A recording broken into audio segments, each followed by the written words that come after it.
Today's keynote speaker can best be described as the man responsible for distracting all of our children from finishing their homework. Described as a visionary, Robbie Bach, former president of entertainment and devices at Microsoft, Robbie played an important role as a marketing leader in the successful launch and expansion of the Microsoft Office business. Beginning in 1999 as Chief Xbox Officer, he led the development of the Xbox business, including the launch of the original Xbox and the highly successful follow-up product, Xbox 360. Utilizing entrepreneurial principles, Robbie established the strategic process of creating a community within the already structured Microsoft world. It is these lessons in strategy, team management, and entrepreneurship that Robbie will speak on today. Please join me in giving a warm welcome to Robbie Bach, our IPC Apex Expo opening keynote speaker. Thanks, John. Appreciate it.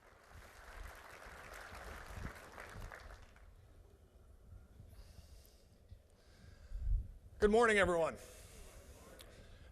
Usually when I come to trade shows, the idea that people would get there for an 8:30 keynote is a little bit of a stretch. So I appreciate you coming out early, and hopefully I'll deliver some things that can help you as we go forward. Now, I'm going to talk a little bit today about the Xbox story. And I was at Microsoft for 22, almost 23 years. And so I always want to do a little bit of a non-disclosure statement before we get started. And I will tell you that during my time at Microsoft, I loved really every month I was there. I can't say I loved every day I was there, but I loved every month I was there. And I'm a big fan of the company. And that remains today. I've been gone for a little over 4 years. But I will also say that in that 22-year period, I learned the things that the company doesn't do well. And on reflection, as I've been gone for 4 years, I have new thoughts about things we could have done differently and would have done differently if we could do them over again. And so I sometimes describe this to people as my 22 years was, at times, the most special and greatest experience of my life, and at times a bit like being in the middle of a Dilbert cartoon. And I got a little bit of both. So hopefully today you'll hear that in my talk. You'll hear me talk both from a very honest and frank point of view about things we did poorly, as well as things we learned along the way. So, consistent with that, I'd go to meetings at Microsoft, and oftentimes those meetings were really amazing. Smart people, challenging ideas, and really worked through some difficult problems. And then there were other times when you'd look at it and you say, oh gosh, that was really a bad meeting. We were all over the place. We didn't know what we were doing. So the official title of my speech today is The Xbox Story, Business Strategy, and Entrepreneurship and Leadership. But in fact, what I'm going to talk about today really is what happened on the way to the goat rodeo. And oftentimes it felt that way, and certainly the Xbox story, which we'll talk about here now directly, was that for sure. So let me take you back. I'm going to take you back to 1999. We are just getting started on Xbox. And Xbox got started at an executive staff retreat where a guy who worked for me proposed that Microsoft do a video game console, which seemed like a completely random idea. But Bill Gates came to us at the meeting at the offsite. He liked the idea. He pursued it with some groups at Microsoft for about 3 months. And lo and behold, by the end of 1999, we were committed to doing Xbox. And our strategy, and this is the key point I want to talk about, our strategy at that point was really not very well developed. It was, we have to ship in 18 months. This is going to be the most powerful machine ever created, the biggest piece of hardware we've ever done. There's all kinds of things we have to do in software. Go. And we had 20 people. And that was our strategy. Now, you might say, well, that's the story of a startup. And in some ways, I suppose many startups are like that.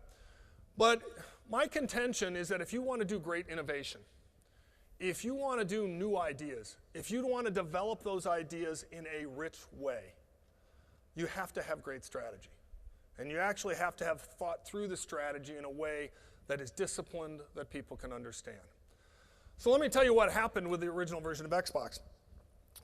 The team worked incredibly hard. It was a very talented team of people. We went from about 20 people to about 2,000 people over an 18-month period.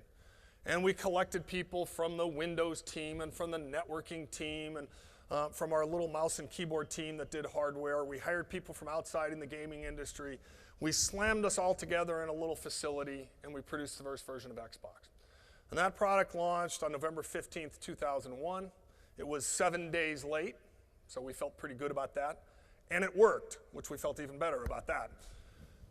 Unfortunately, well, fortunately for us, we had some market success. So the original version of Xbox, if you go back and look, did about 20 to 25% market share in North America, about the same in Northern Europe, maybe half that well in Southern Europe.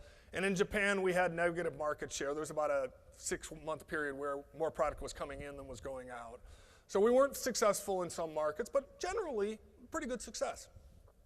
So you'd say, wow, not much strategy.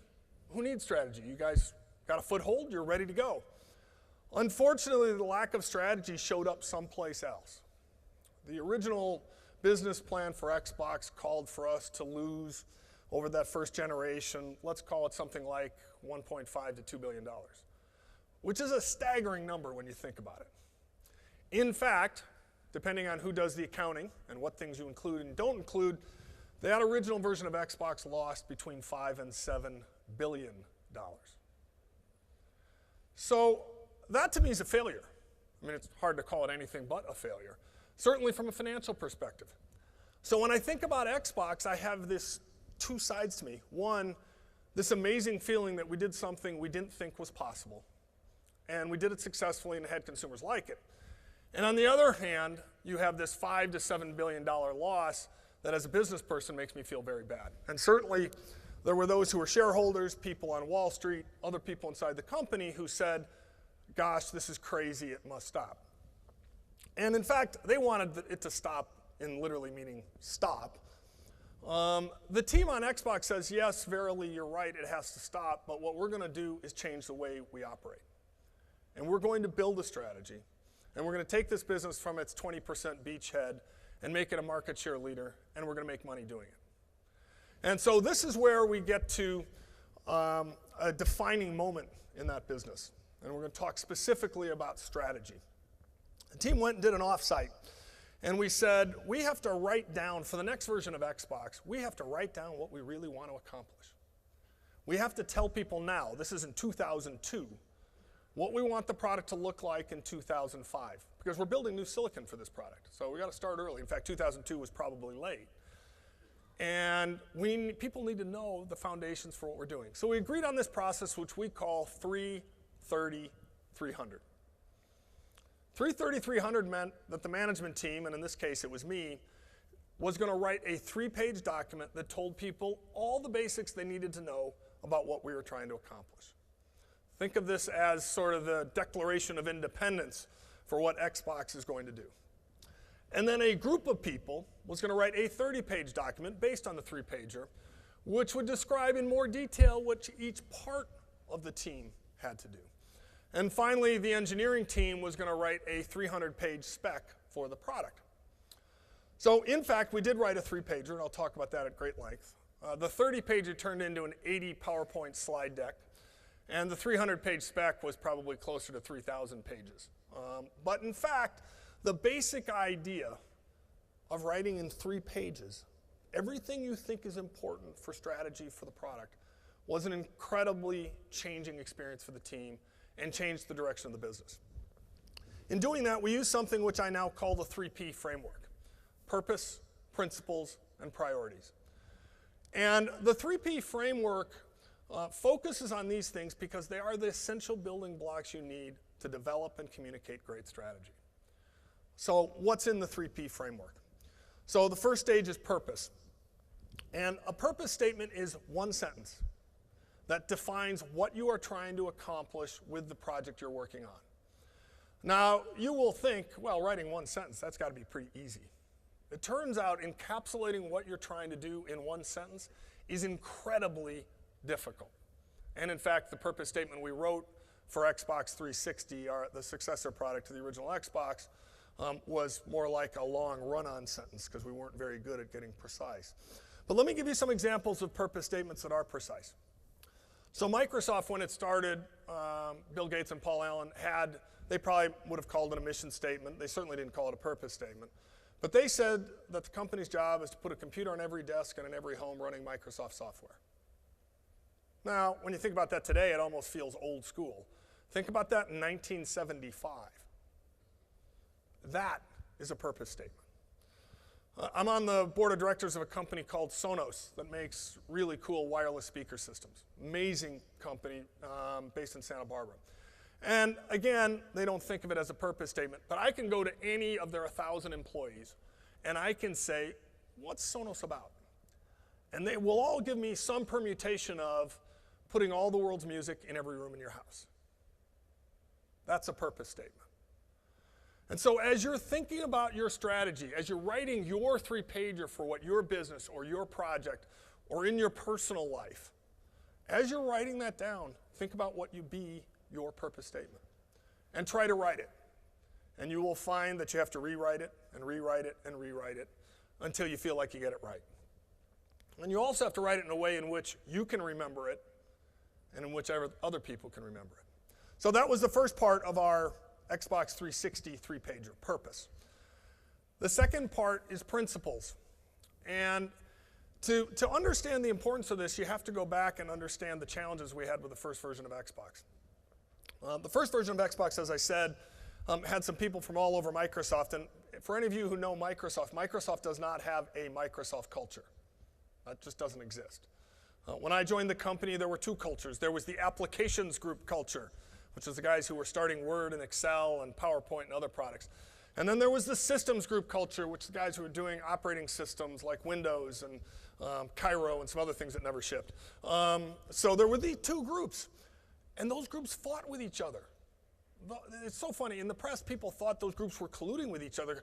I've been in some of those meetings. There was no collusion possible. They couldn't talk to each other. Their development process was different. Their philosophy was different. Their time frames were different.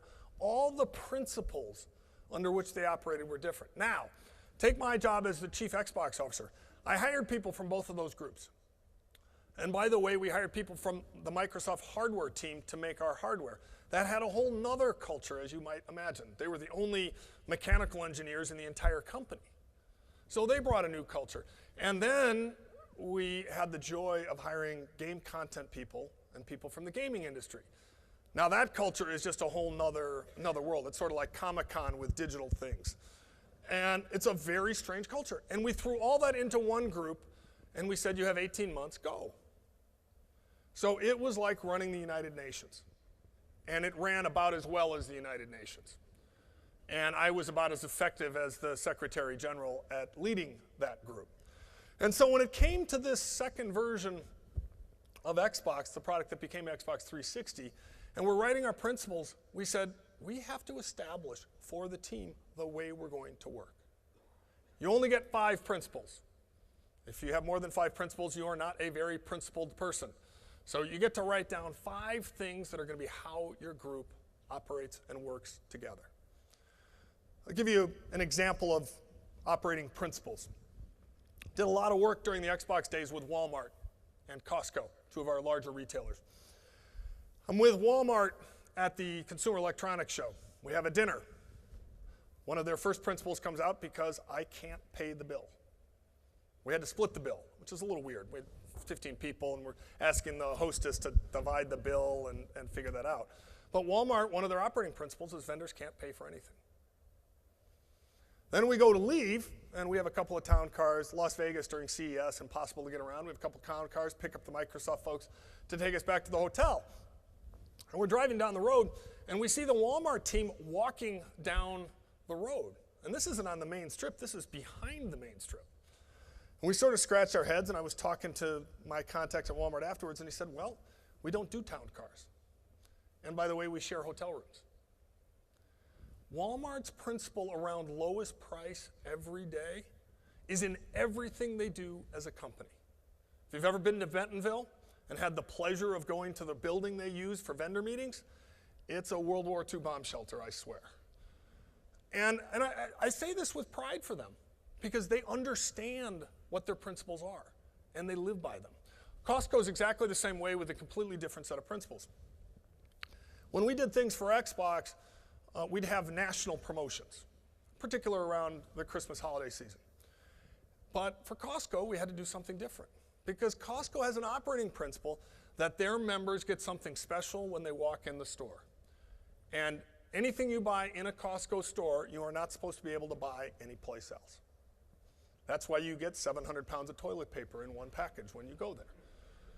And for us, for Xbox, it meant we had to bundle games. We had to bundle a controller. We had to have special packaging. We had to do different promotional work. Everything had to be different. But that was their operating principle. And so during our saga for the 3-page paper in our purpose, principles, and framework work on Xbox 360, we established those 5 principles that said this is how the team's going to work. Now, an interesting thing happened.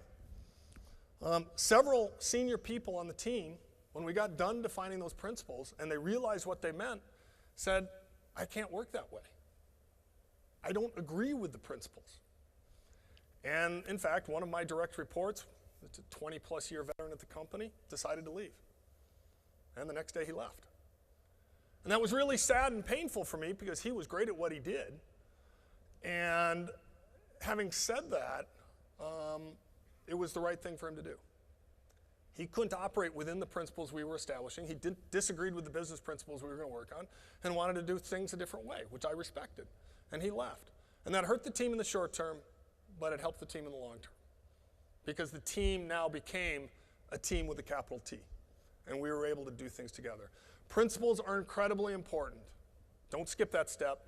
Make sure you write them down, that people understand them, and that people live by them. Final part of the 3-page framework, priorities. Now, the challenge in priorities is actually not figuring out what to do, it's figuring out what not to do. When I do performance evaluations with people and they come and they say, here are my objectives for the next 6 months, inevitably they have 8 items on the list. And I have to tell them, no, sorry, go back and rewrite them again, and you only get 5. And they say, why? I've got 8 things I'm going to try to do. And my response is, you're only going to get 5 done, and I want to make sure they're the right 5. So tell me the 5 most important things you're going to do. And it's no different for Xbox 360. We had to decide what the 5 most important things to get done to achieve our purpose consistent with our principles. And that meant telling the team there were 3 other things, including a project called X-Boy, which was a handheld Xbox. We're just not going to do that. We're going to focus on these things, and we're going to make sure these things happen. Now, writing that 3-pager that included purpose, principles, and priorities was not an easy task.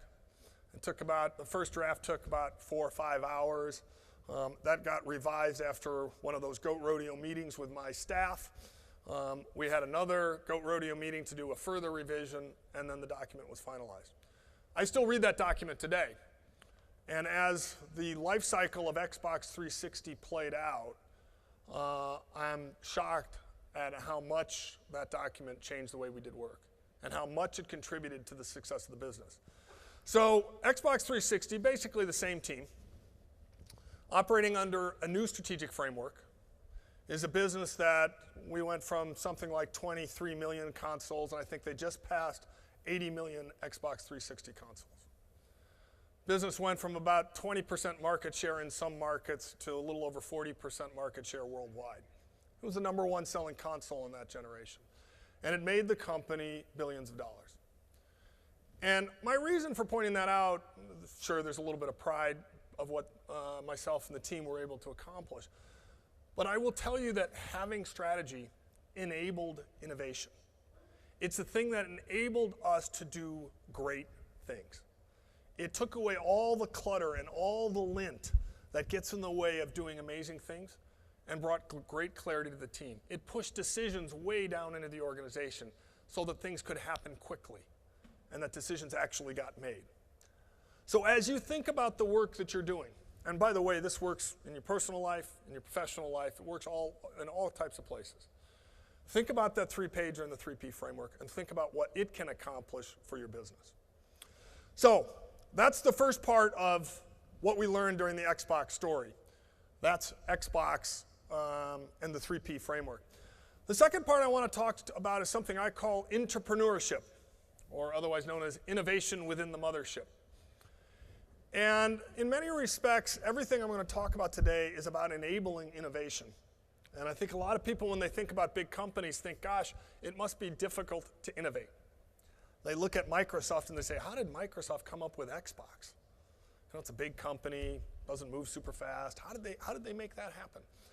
The truth is that entrepreneurship is just entrepreneurship inside a larger company. And many of the things you do are exactly the same. You have to have an idea that's differentiated. You have to have the ability to communicate that differentiation. You have to have a team that can actually build the idea and build the product. You have to have a strategy around that product. You have to have people in an organization that make it work. And you have to execute like mad. And the truth is, it doesn't matter whether you're in a 15-person startup or in Microsoft's case, a 100,000-person company. All of those elements for innovation are exactly the same. And I think it's easy for people to forget the amount of innovation that has come from big companies. So I'll do my little walk through Microsoft history. PowerPoint. Love it, hate it. It's changed the way people think about all kinds of things. Microsoft bought that company when it was, 15 people in Menlo Park. It's now a huge part of their business. Outlook, from scratch. Microsoft application, a category that existed, and they changed it forever. Again, sometimes I love Outlook, sometimes I don't, but it's an amazing product. SharePoint, multi-billion-dollar business at Microsoft that nobody really pays any attention to unless you're an enterprise IT guy trying to increase collaboration in a corporation. And then you think SharePoint is the greatest thing ever. And that has become, from scratch, a great business. Azure, latest example, Microsoft Cloud Services, still proving itself. But along with AWS and some work that Google's doing, one of 2 or 3 of the key products for the future of cloud computing, done from scratch within Microsoft. This isn't just a Microsoft statement. People think about, take Amazon as an example. Amazon actually employs more people than Microsoft does. It's a big company. And yet Amazon created Kindle, a really cool product that has changed the way we read. You think about Apple, and Apple's lauded for its innovation, but Apple's a big place. And in fact, they came up with iPod, iPhone, iPad, and soon iWatch. So these big companies, Boeing, never want to forget my favorite hometown Seattle Boeing company. Now Boeing you got to think of as the traditional manufacturing company. Independent of its challenges to be built, the 787 is an amazing innovation. It's changing the way planes, commercial planes anyway, are built and flown. And it's going to change the industry. So big companies can innovate.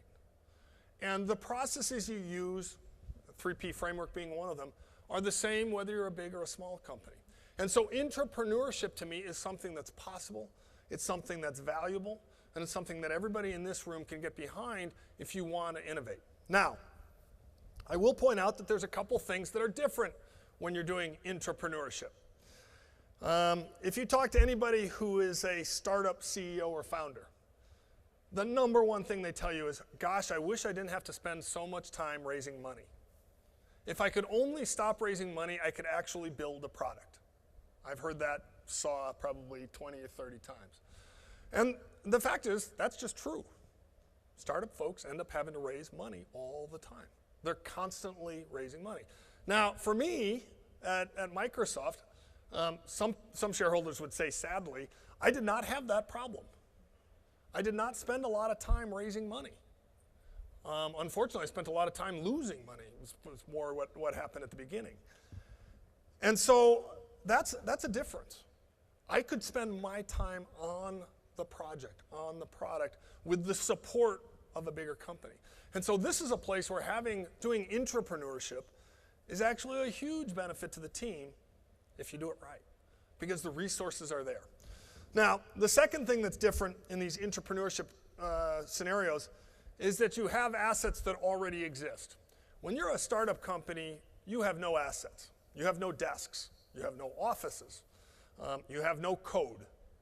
You have no brand. You are starting from scratch. That was not the case and isn't the case in entrepreneurship scenarios, and certainly wasn't the case for Xbox. We had lots of assets. In fact, we had too many assets.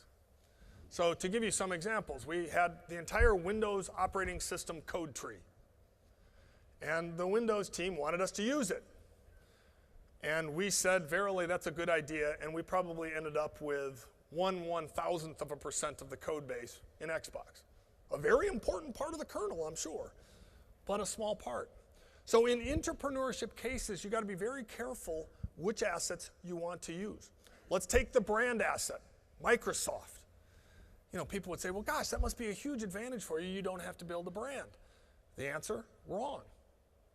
In fact, the Microsoft brand was very good for us working with people like you. When we were talking to suppliers, we were talking to manufacturers, people who were going to help us source components, the Microsoft name was awesome because they could look at our balance sheet. We didn't have to do a credit check. They could say, oh, I'm going to get paid. This company's serious. If I'm doing a big component, I'll get to meet with Bill. Microsoft was amazing.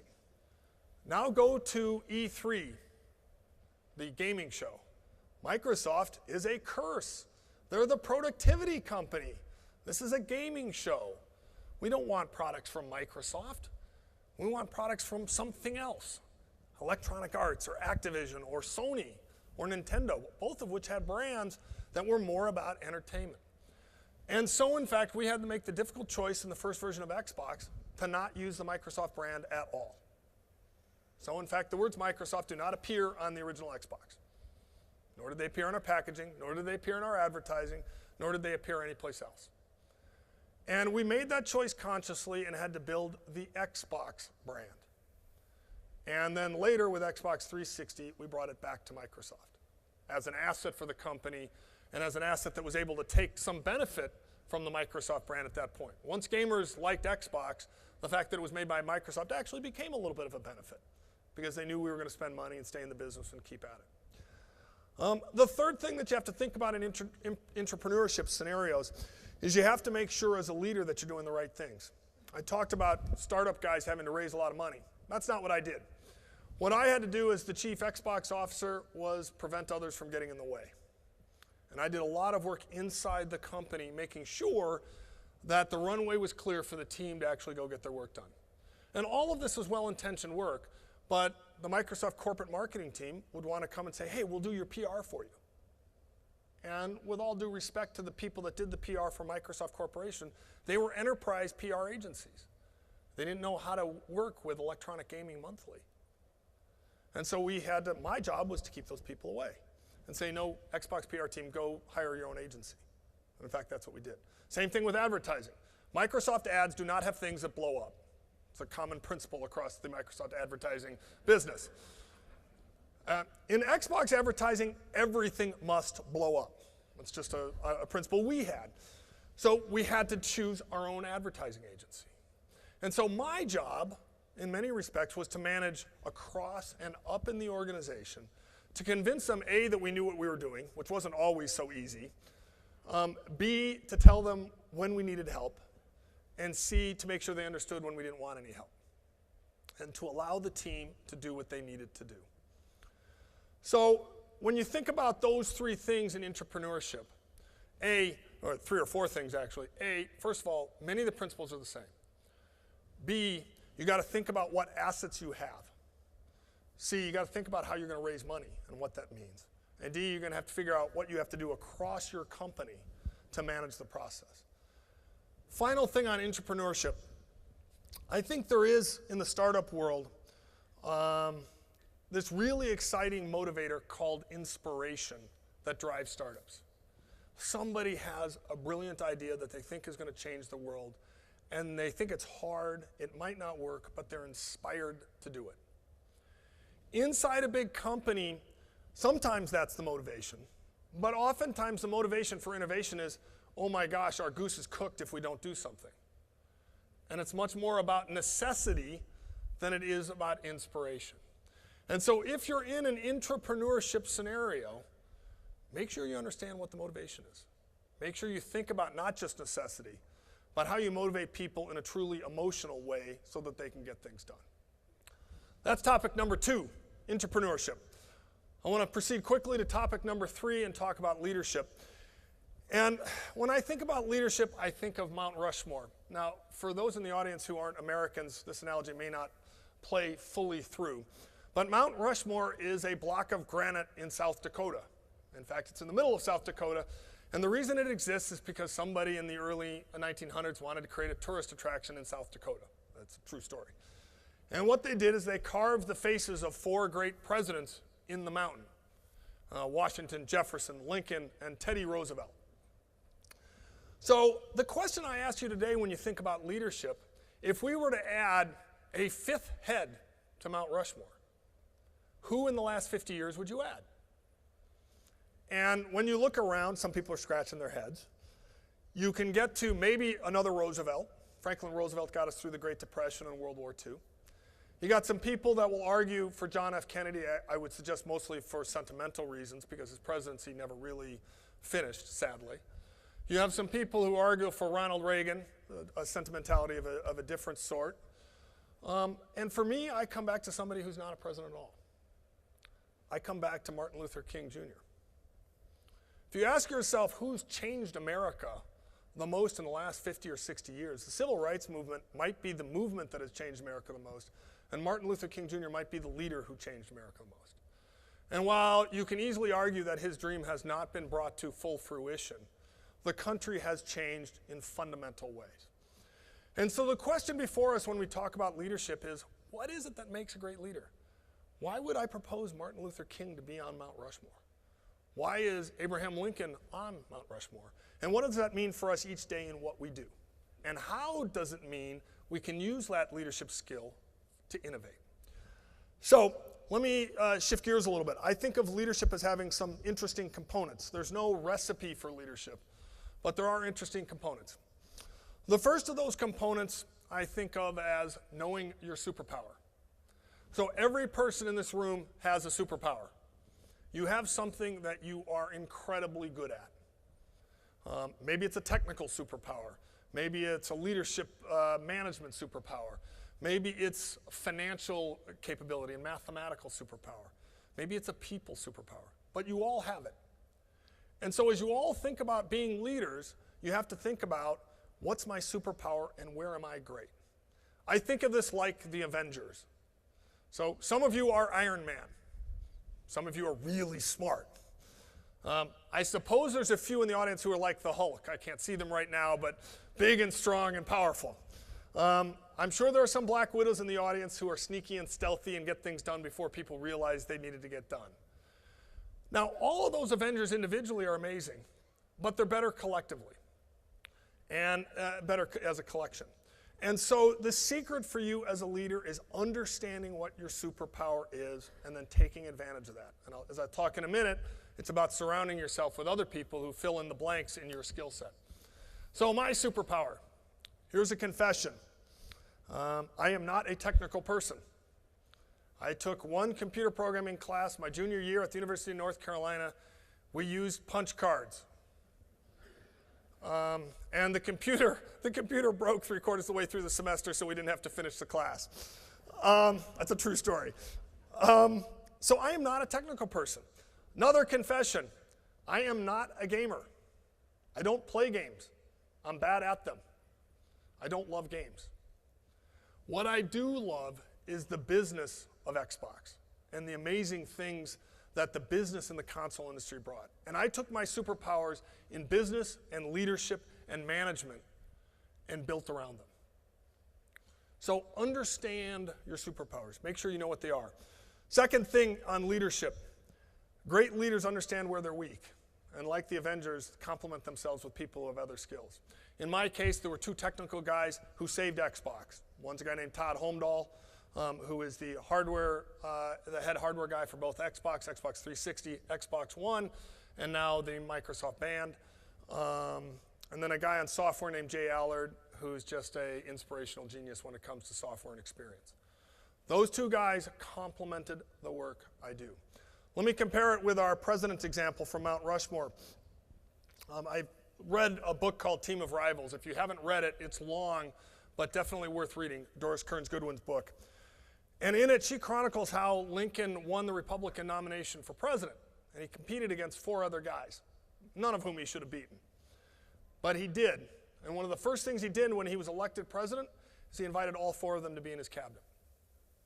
And the reason he did that, maybe it had something to do with politics of inclusion, but I think more importantly it had to do with the fact that they had skills he did not have. And keeping the country together or bringing the country back together was going to require Avenger-like skills. And as great a person, as great a leader as Lincoln was, he knew that he needed other people to help him. And so in your leadership, you know you have to find other people who you can surround yourself with, be willing to share power with them, share control with them, incorporate them into your thinking, and benefit from their superpowers as well. Now, the third thing I'll say about leadership is about culture. I would not have had culture in this speech 10 years ago. Not a chance. I didn't understand even vaguely the importance of culture. I will tell you today, if I were starting a company, the first thing I would do is decide what culture I wanted the company to have. Culture is this incredible force multiplier that changes the way people work. I mentioned earlier I do a lot of work with Sonos. John McFarlane is the CEO of Sonos. This is his second company. He started software.com, went public, sold that, went away, spent 10 years building Sonos. And he is a demon about culture. It's in their hiring practices. It's in the way they operate every day. It's in their review process. It's in everything they do as a company. It's not a bunch of slogans on the wall. But when you talk to somebody at Sonos, you see the culture, and it comes out. The ability to work from a common culture changes the way you get things done. And so my view, if I were thinking this through in that structured a way, is I would start first with culture. And as the company grows, it gets harder and harder to keep culture. Sonos is passing 1,000 people. Suddenly, you're at a company like Microsoft that now has, 95,000 people and has a bunch of different cultures. There's a Nokia culture there now. It's a completely different place. It's a tough place to manage that way. It's one of Satya's big challenges. So think about how culture plays into your leadership experience and the way you think about leadership. So I've talked a little bit about superpowers, a great team, a great culture. The last thing I'll mention on leadership is about how you get people to follow you.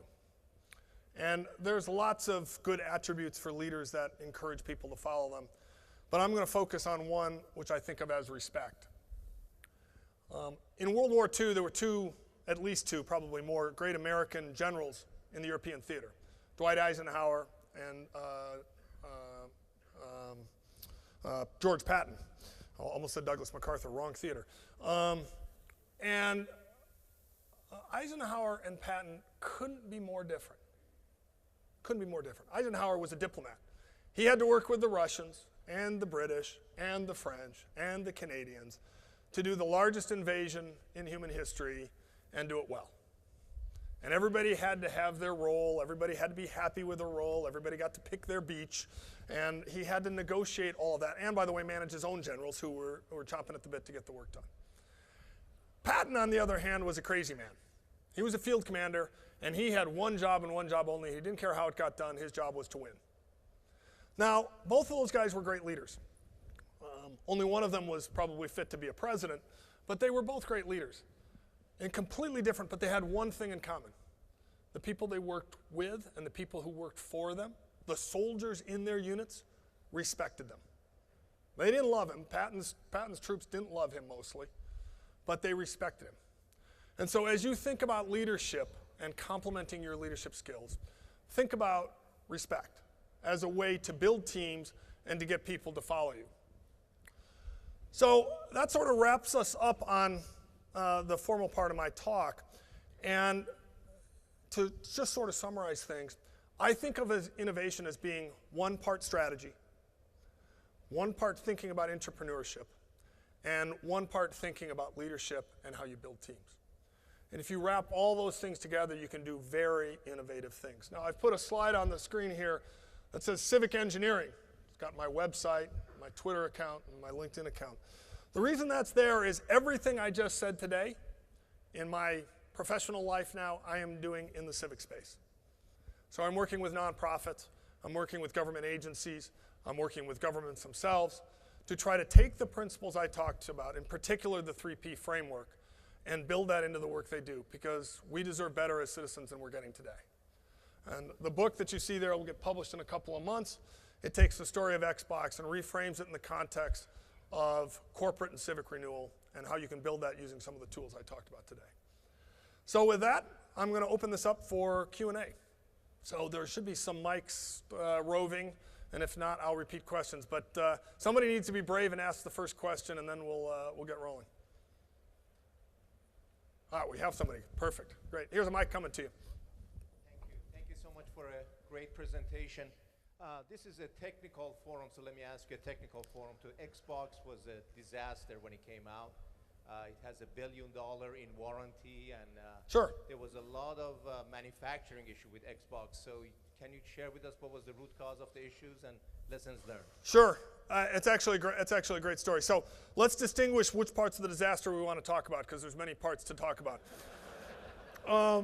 So the original Xbox, the big black one that you saw on the slide, was, from a manufacturing perspective, had all kinds of small problems, mostly because we were doing it fast.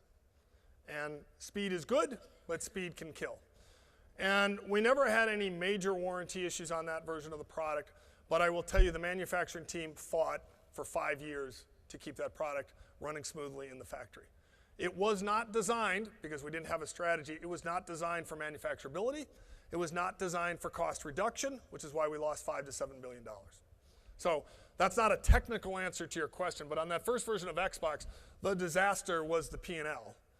And the thing that caused that was our inability to have the time and to have the knowledge, frankly, to think about cost reduction in a constructive way and build that into the product. The second version of Xbox 360, had a disaster problem, which was, anybody here hear of 3 red lights? Red ring of death is another way this gets phrased. I always avoid the red ring of death thing. It doesn't feel quite as good as 3 red rings. The ring of death, we found this happening about 9 months into the product been in the market for about 9 months. And we started getting products returned. And 3 red rings on an Xbox isn't a specific air condition. It just is the box saying, I'm broken and I'm not going to start again ever. So thank you very much. So the team would get these boxes back, and we're trying to root cause this. And the boxes keep coming back, and we keep trying. Xbox had a great engineering team. We had the engineering teams from our silicon manufacturers. We had engineering teams with PhDs at Stanford and Harvard and MIT. We called in every expert we could possibly find. Ultimately, what we decided we had to do is we had to extend our warranty to 3 years. We took $1 billion write-off. And we repaired or replaced, depending on how you do the math, somewhere between 7.5 and 8.5 million consoles. And we had to set up an entire new manufacturing process for getting those consoles returned and returning them to people, and do it in a seamless way. And in the end, I will tell you that ultimately, the team would say, we can't point to a single problem. The team would say, systemically, the design had too many tight corners, and depending on how the product got used, those corners got crossed and the product would fail. And ultimately, what ended up happening, we did, probably 4 architecture redesigns. 5th one was the one that finally put the problem to rest for good. And when you saw the smaller, shorter, sleeker, slimmer, more beautiful black version of Xbox 360 come out, that one was of a completely different manufacturing quality than the first white one, and that's where the problem was. It's one of those very weird things. People want to know, well, come on, there had to be a component that failed or something that was wrong. And I think I could get the 5 senior engineering guys on the Xbox team in here, and they would swear to you on a Bible that they couldn't point to a single thing. And it really did require a systemic redesign to fix it. It's one of those problems that you hate having come up. We did the right thing for our customers. Our customer satisfaction went up during the time of the red ring of death. And mostly because people loved the product and they appreciated the fact that we took it back and replaced it. No questions asked. They paid no money. We Federal Expressed it both ways and took the hit on our P&L because it was our problem, not theirs. Other questions? I've got one right down here. So we'll try to wait for the mic. He's walking very quickly.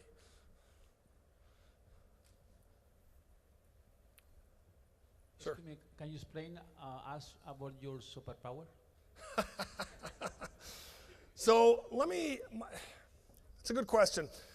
I think people on the team, if they were here talking about Robbie's superpower, they would say my superpower was working together with teams and assimilating ideas from lots of different people. I'm not a technical person. I don't think I was never in Microsoft meetings the smartest person in the room. I always thought of myself as somebody who listened pretty well and could see a good idea when he heard it and could figure out how to pattern match that good idea to 3 other good ideas to come up with a great idea. And a lot of my job on Xbox was taking a team that was incredibly smart and very creative and figuring out how to sort through the wheat from the chaff, the good from the bad, and combine that into the right thing. And when I see people who work on the team, there was, by the time I left, probably 3,000 people working on Xbox. And so I didn't know everybody, but I run into people in the airport periodically.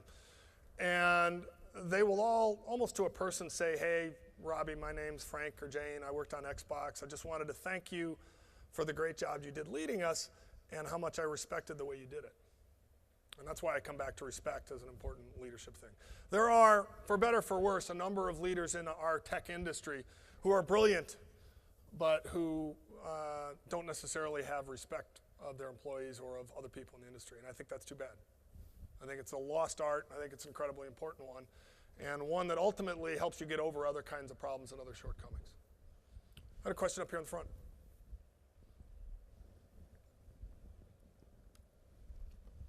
When you're innovating in a company, it seems like it's hard not to cannibalize some sort of business unit or something that's in there. What did you run into in experiencing that, and how did you deal with it? Yeah, that's an excellent question. First thing I will say, if you're in a company and you're worried about cannibalizing a business, stop worrying about it. If the business needs to be cannibalized and you have an idea to do it, trust me, somebody else in a different zip code has the same idea. And they are going to cannibalize your business for you. So if you have something that you think can cannibalize your business and can make it a better business, and it's going to be painful, decide to live with the pain. So that's the first thing I would say. In Microsoft, the good news is we mostly weren't cannibalizing any businesses. The one thing people would say is gaming on Windows suffered during the period of Xbox. And I don't know that that was because of Xbox or because of work we were doing. The Windows team, frankly, wasn't spending a lot of time worrying about the gaming market either. And in fact, the people who are driving most of the innovation in PC-based gaming today actually aren't at Microsoft today. Several of them are ex-Microsoft guys. So the closest thing to cannibalization would have been that. The bigger concern in the company was what we were going to do to the Microsoft brand. Because all those explosions and the different types of content in Xbox scared people. And we actually had to develop a set of principles around how we would deal with content and still enable people, creative people, to do what they wanted to do on the product. There's somebody with a question over here. He's on this side over here. She's coming. Yeah, it's a little bit of a sprint down the aisle. All right. Why did you leave Microsoft, and can you comment on the success of the Xbox One and where that is? Sure. I can tell you a lot on the first one and a little on the second part of that question. I left Microsoft, I was 48 years old when I left Microsoft. I left Microsoft because I had other things I wanted to do. I love the company. What I said at the beginning, I meant earnestly. I think it's a great company. It's an incredible opportunity. I feel like I'm one of the most fortunate people on the planet to have the opportunity to work there. But I got to the point where my boss, Steve Ballmer, and I had the discussion. He said, look, I want you to commit to another 5 years. We're winding down Xbox 360. We're kicking up Xbox One. Kinect is shipping, the new sensor on Xbox 360. Now is the logical transition time. But I really want you to stay for the next 5 years. And the next 5 years would have put me to the point where I would have spent my entire life at Microsoft. And I just said, you know what? I have other things I want to do. And so that has turned into this civic engineering work that I feel is an opportunity for me to take the good fortune and what I learned at Microsoft and give back in the community in a variety of different ways. And it's, I'm fortunate enough to have that opportunity. I want to make the most of it. And it's real work. Sometimes people say, well, you've retired. And I say, no. I retired from Microsoft. I'm by no means retired and quite busy and hopefully productively engaged. Other questions? Here, we got another one right here. He's right down the aisle, conveniently. So on the struggles with the first two versions of Xbox, how did the combination of culture and leadership, how did you keep the team engaged, enthused, and how did you keep your leadership supportive that they didn't go down the wrong path with these billions of dollars leaking out? Yeah, that's an excellent question. Let me answer quickly in 3 parts. The first part is the team, this team believed.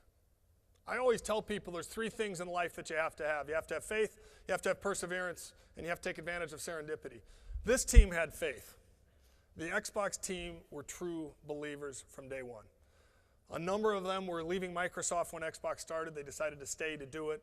A bunch of them came to Microsoft for the opportunity to change the gaming industry, and they believed, independent of my leadership. They were true believers. They had the faith, and I don't mean that in a religious sense. They had the faith that this was going to get done. Now, the second part is Bill and Steve. And Bill Gates and Steve Ballmer, early in this project, there's an epic and true story about the Valentine's Day massacre meeting. And Valentine's Day 2000, this is about 2 months after Bill and Steve have approved Xbox, they've had second thoughts. And they've suddenly discovered and really realized the implications of the fact that Xbox, the first version, is not a multitasking device. When you put a disk in the DVD drive, it takes over the machine and the operating system cannot interrupt it.